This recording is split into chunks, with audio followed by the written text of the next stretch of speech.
always consider structure, process, and culture as an integrated whole.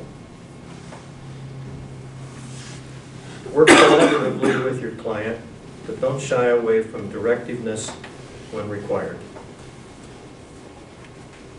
Charge what your work is worth. Don't give it away. Proofread your own designs and work. Seek feedback to make it even better.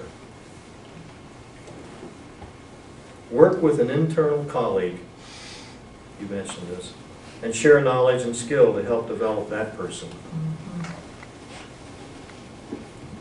Establish a psychological contract with the client and renew it as things change. That's what I learned. And it's important, and I'm sure there's much more. I have learned also much more. Yeah. Okay, we're at a point now where I think it would be really good to, did you have more you wanted to say about it? I'm sorry. I think that the only thing I would add is a high respect for differences. Yeah. There really was a desire for inclusion that really wasn't that popular at that point in time. And so I think that the other thing I would say is to make sure that you separate what you want from what your client wants, because the goal is to help the client. And I haven't seen every consultant working from that principle. Yeah. So those are the only things I'd like to add. Thank you. Okay. Well, we're at the point where I think we want to start engaging you folks and talk about trends in the field.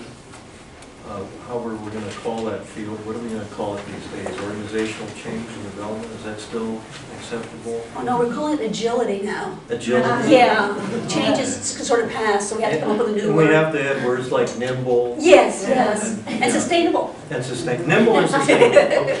Okay, whatever. It's still the same old stuff, just revealed differently. It's called packaging and branding now. It absolutely is. Go, Mary.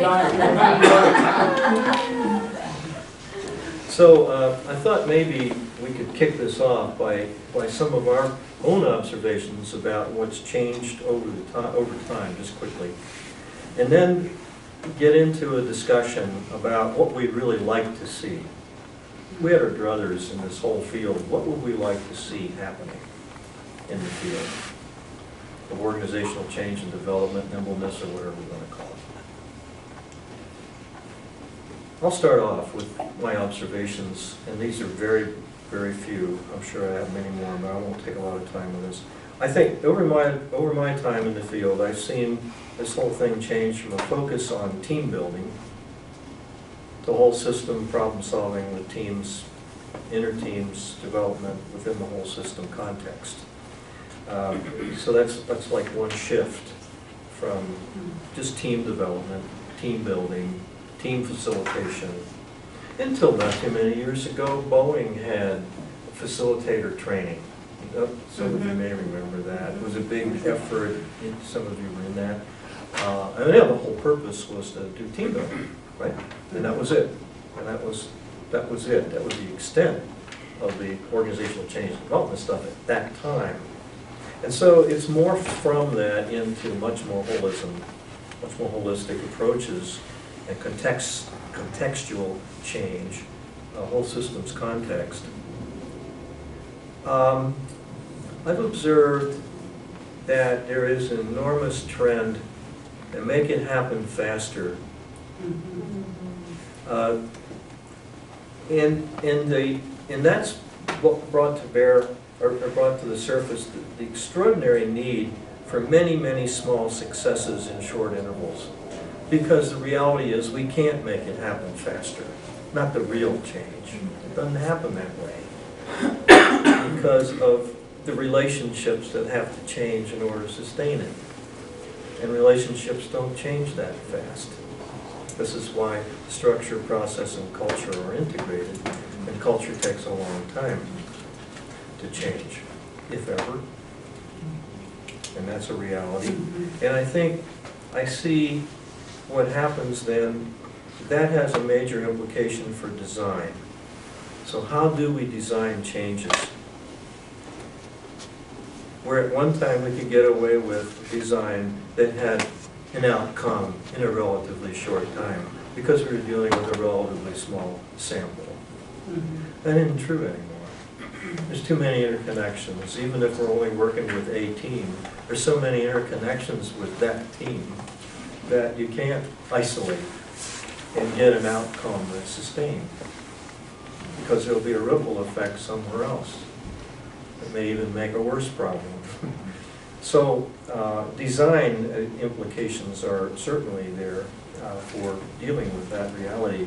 And then I think that I'm observing that external environmental scans are becoming so much broader than they used to be.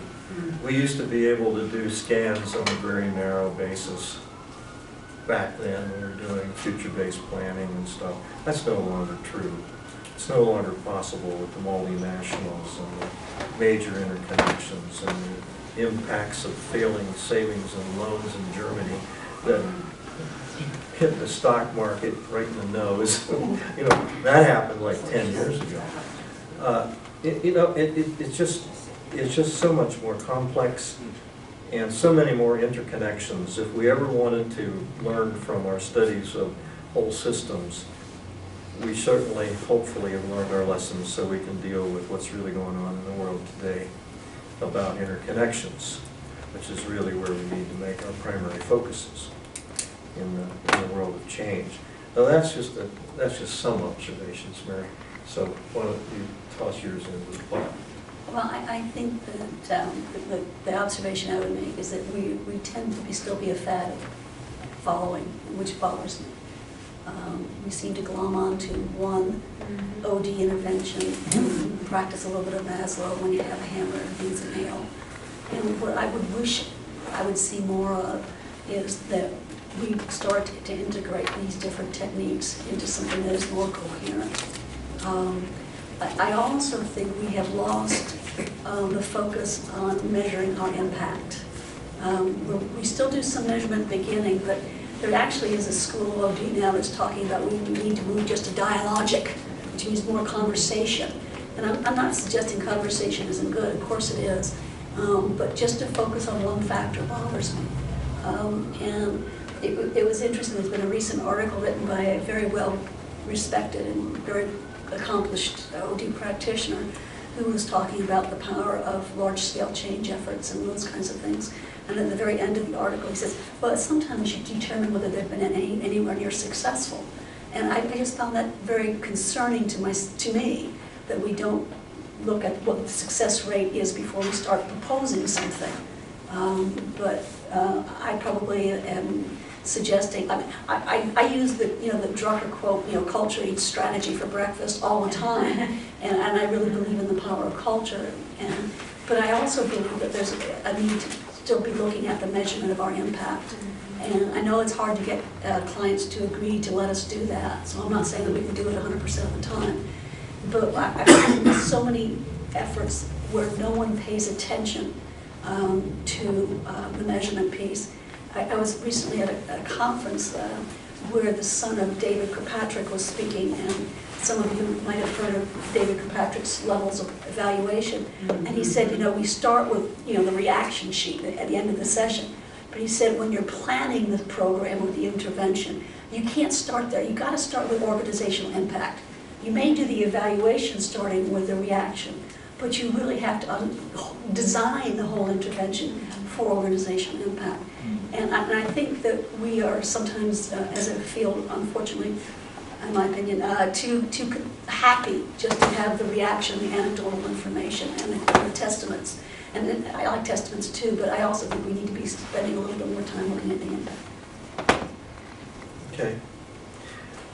We're almost over into what we'd like to see. I apologize. I jumped. And yes. That's okay. That really is okay. Thank you. It could be. It's called a segue. Yeah.